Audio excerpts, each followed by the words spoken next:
അവരങ്ങനെയല്ല. അവരോട് എന്ത് പറഞ്ഞാലും, നമ്മൾ എന്ത് തെറി പറഞ്ഞാലും, എന്താക്ഷേപിച്ചാലും ഒരു പുഞ്ചിരിയെ ഉണ്ടാവും. അവരോട് ഉണ്ടാവും. സ്വർഗ്ഗലോകത്ത് അല്ലാഹു ഒരുമിച്ച് കൂട്ടി അനുഗ്രഹിക്കട്ടെ. അതുകൊണ്ടാണല്ലോ മഹാനായ സയ്യിദുനാ ഇമാമുനാ ശാഫിഈ റളിയല്ലാഹു തആല പറഞ്ഞു, യാ ആല ബൈത്തി റസൂലി ലല്ലാഹി ഹുബ്ബുകും ഫർളും മിനല്ലാഹി ഫിൽ ഖുർആനി അൻദലഹു യക്ഫീകും മിൻ അദീമിൽ ഫഖ്രി അന്നകും മൻ ലം യുസല്ലി അലൈക്കും ലാ സ്വലാത്ത ലഹു.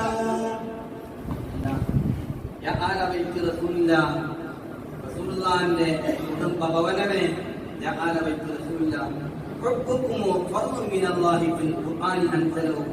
അല്ലാഹു അവതരിച്ച ഖുർആനിൽ പറഞ്ഞ കാര്യം നിർബന്ധമാണെന്ന് നിങ്ങൾ ഇഷ്ടപ്പെടാ എന്നത്.